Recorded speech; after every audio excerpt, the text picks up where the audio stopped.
Hello.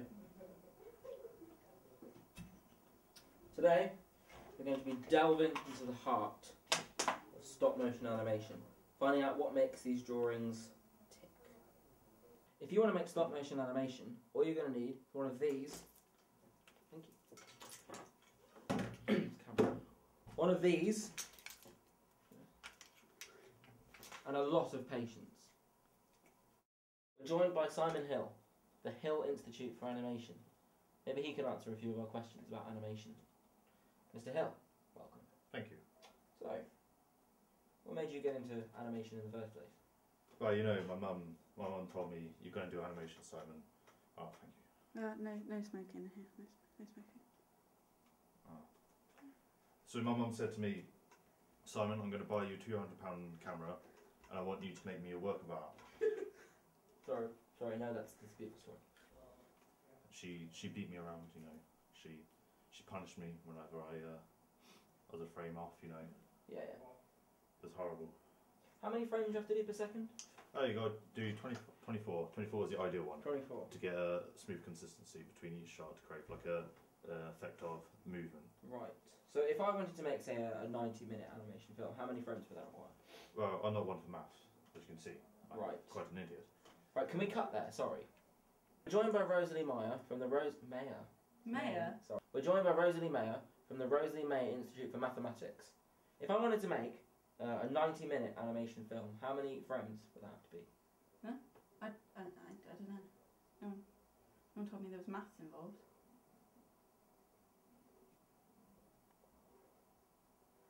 Well, after several delays, we're back with Mr. Hill, who's going to tell us a few things about his recent advert for the iPhone 5.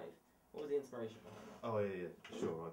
Well, I had this phone previously, and it kept failing on me. You know, it was a piece of crap. Right. To be honest. Of course. And I felt that inspired me to create this advert for the iPhone, the superior model. That phone exactly. Yes. And I had the idea that the Samsung was the inferior model, and the iPhone overthrew.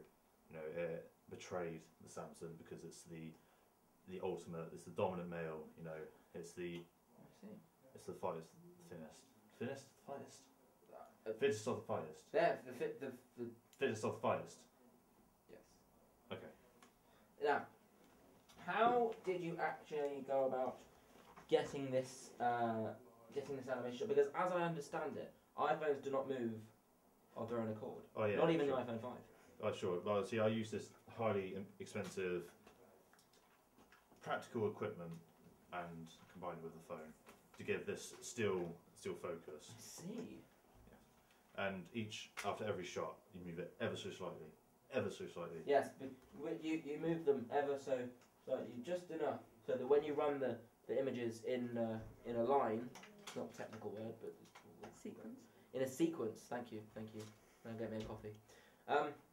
You run them in a sequence, and it gives the illusion of movement, because that's what animation is really.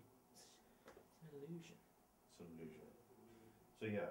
However, I tried something new. I tried experimenting with this animation, and I tried using automatic to see how, you know, it works with the depth of field, but it turns out that no, it didn't quite work out how I hoped. And I recommend anyone try and do the animation, you turn it on manual, which is currently on, not automatic.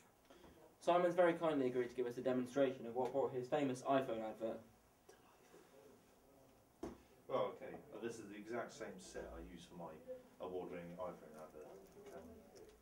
This phone, the exact same phone. And what I did was, I wanted to create a movement, create like an illusion of life.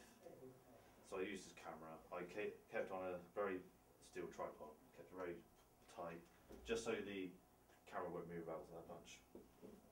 And after every frame, so you know, like so, you'd move it ever so slightly. Just enough to create the illusion of movement. That's correct. And so. And eventually, you know, you get to a point where you want to change angle, and then you got to find. It can be a very tedious process, but a labour of love. Yes, labour of life. Labour. Labour of life. Labour. It's important to take the labour off as well. as it could jolt the movement. You know. So now that I got a new angle, sometimes you can't quite get the tripod in the right place if you're independent developer. I mean, you don't have the money for cranes, lifts. You know, you got to do it all by hand, and with that, you got to create very still hand movement. The tripod is perfect to get that kind of consistent stillness. Stop talking. I'm going to show you a demonstration now. Notice how my hand stays in the exact same place.